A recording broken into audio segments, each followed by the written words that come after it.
she said. I need you to leave for a bit. My friends are coming, and they don't like you. I replied, all right, and moved out for good. After they left, she called, saying she wanted to work things out. I told her, I already did, and ended the call. I'm Ryan, 29M. My girlfriend, Claire, 27F. We've been together a little over 2 years. Lived together for 1. I pay most of the rent. This matters later. She was standing in the doorway of our bedroom, arms crossed, already half annoyed, half bored. The tone she used wasn't sad or apologetic. It was managerial, like she was delegating a task she didn't want to deal with herself. My friends are coming this weekend, she said, and they don't like you, so I need you to leave for a bit. I remember blinking. Just once. I honestly thought I misheard her. Leave? I asked. Like, go where? She rolled her eyes hard enough that I actually felt embarrassed for even asking. I don't care. Stay with a friend. A hotel. Whatever. You're making this into a thing. That phrase. You're making this into a thing. It was her favorite. She used it whenever I reacted like a human being. I asked why they didn't like me. They think you're controlling, she said immediately. No hesitation. And kind of intense. This from the same woman who went through my phone once because I didn't respond fast enough to a text. I laughed a little, not because it was funny, but because my brain hadn't caught up yet. So your solution is to kick me out? She shrugged. It's temporary. Don't be dramatic. We'll talk after they leave. That was the moment. Not the request. Not the friends. The way she assumed I'd comply. Like I always did. Like I'd grab a bag, apologize for existing, and wait quietly until she decided I was allowed back. I looked at her and said the only thing that felt honest. All right. Her shoulders visibly relaxed. She smiled, relieved. See? That wasn't so hard. She turned back to her phone. Conversation over. I didn't argue.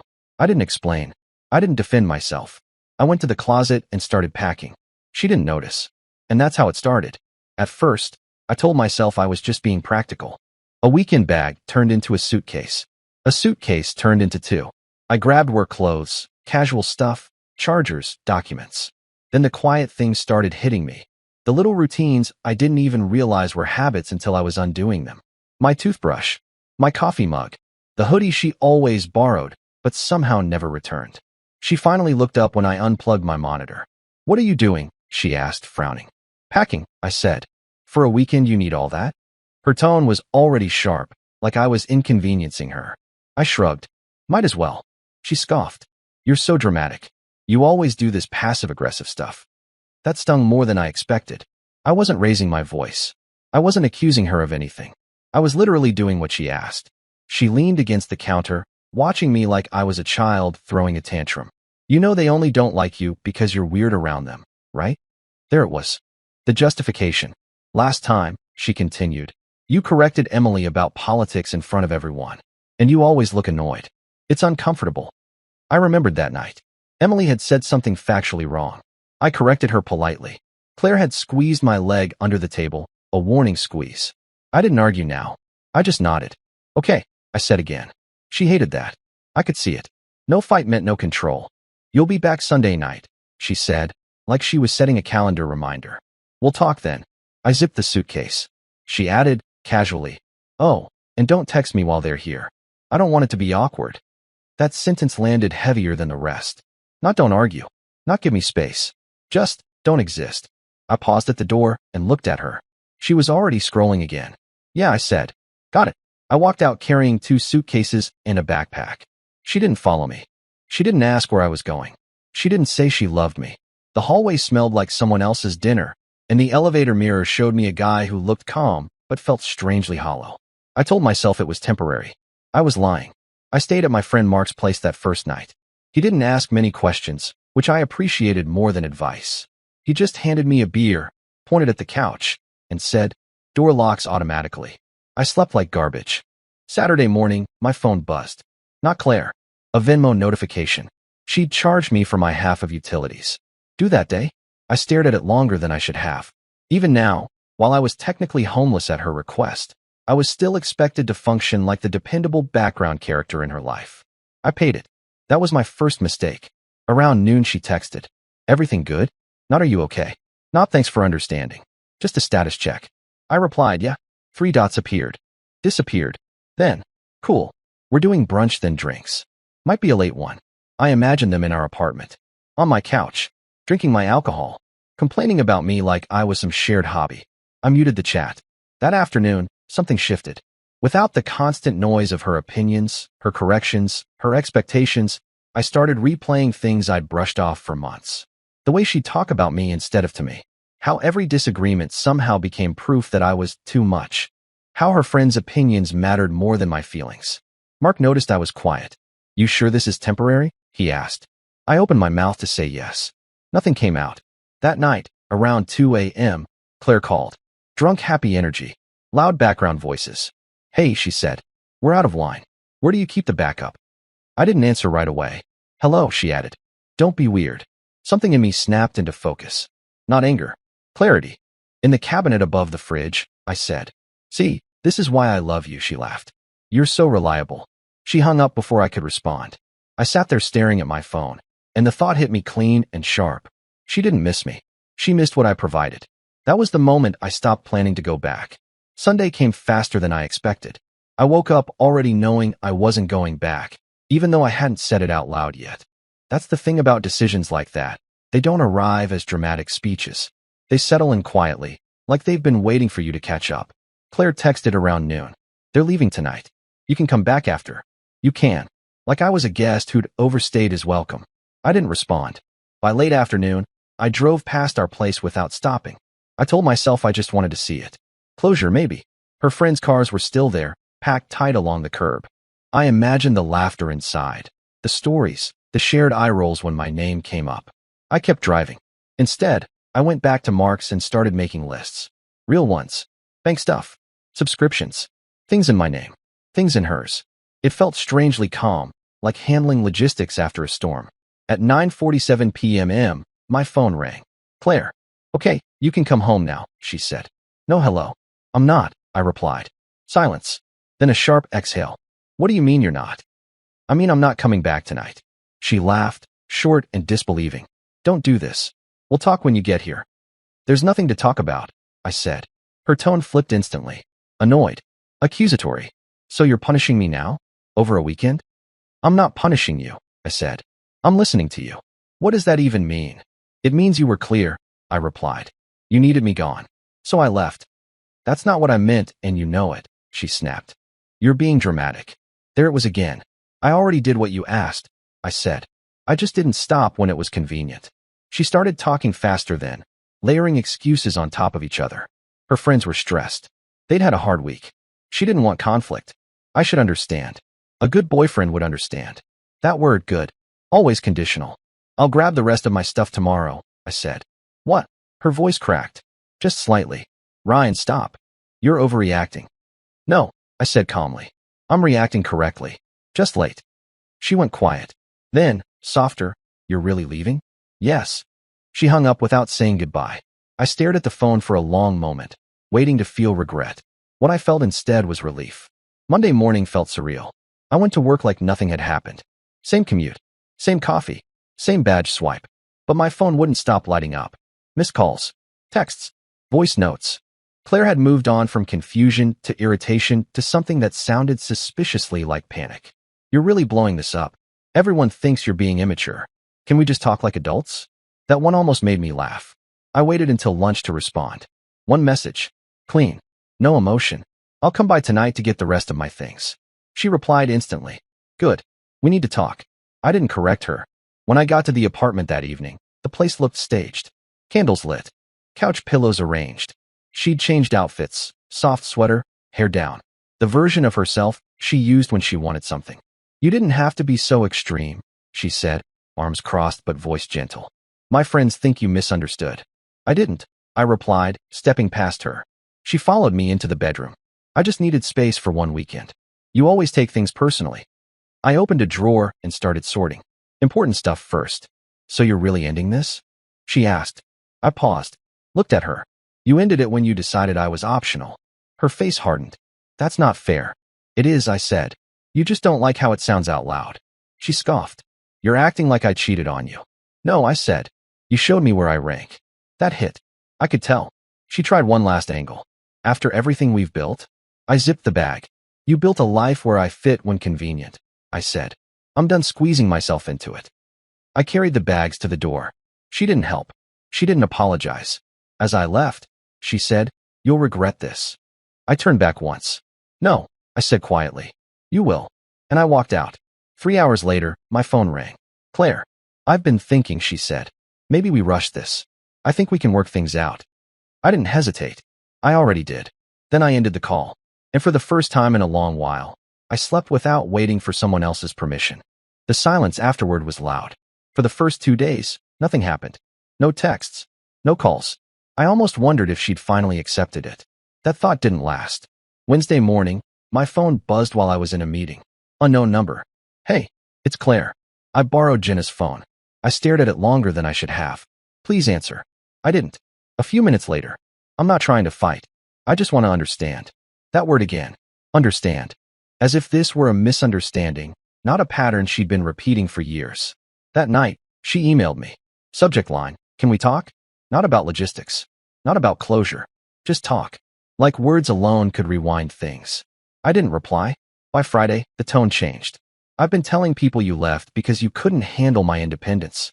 I hope you're happy with how this makes you look." There it was. The narrative. I realized something important then. She wasn't reaching out because she missed me. She was reaching out because she'd lost control of the story. Her friends were probably asking questions she didn't like answering. Questions that didn't have flattering versions. That night, Mark asked if I was okay. "I am," I said and meant it. Just disappointed I didn't leave sooner. Saturday morning, she tried one last time. She showed up, unannounced. I opened the door and saw her standing there, arms crossed, jaw tight. Not sad, angry. "So this is it?" she demanded. "You just disappear and make me the villain?" "I didn't make you anything," I said calmly. "I just stopped playing along." She scoffed. "You're unbelievable." "No," I said. "I was predictable. You just didn't think I'd ever stop." She stared at me, like she was trying to decide whether to yell or cry. She did neither. "You think you're better than me now?" she asked. I shook my head. "I think I'm finally choosing myself." She turned and walked away without another word. I closed the door, leaned against it, and let out a breath I felt like I'd been holding for 2 years. I thought that would be the end of it. It wasn't. The next week was a slow drip of consequences I hadn't fully anticipated. Mutual friends stopped texting. Group chats went quiet. One guy I'd known since college finally messaged me. "Hey man, Claire says you kind of ghosted her." That one hurt more than I expected, not because I needed validation, but because I saw how easily she'd flipped the script. In her version, I wasn't the guy who got told to leave his own home. I was the unstable boyfriend who couldn't communicate. I didn't correct anyone. That was another shift. Old me would have explained, clarified, tried to be fair. New me didn't care enough to audition for my own character. Claire, on the other hand, was spiraling. She started liking my old Instagram posts. Not recent ones, old ones. Photos from trips, random gym selfies. The digital equivalent of knocking softly and pretending it wasn't intentional. Then came the texts again. "I found your hoodie. Do you want it back? I didn't mean to hurt you. You're really okay just throwing us away?" That last one almost got me. Not because it was true, but because it exposed how she saw things. To her, I threw us away by refusing to come back and absorb the disrespect.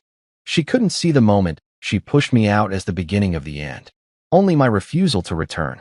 One night, around midnight, she sent a voice note. Her voice sounded smaller. "Tired. I didn't think you'd actually leave," she said. "You always stay. I thought you'd cool off." There it was.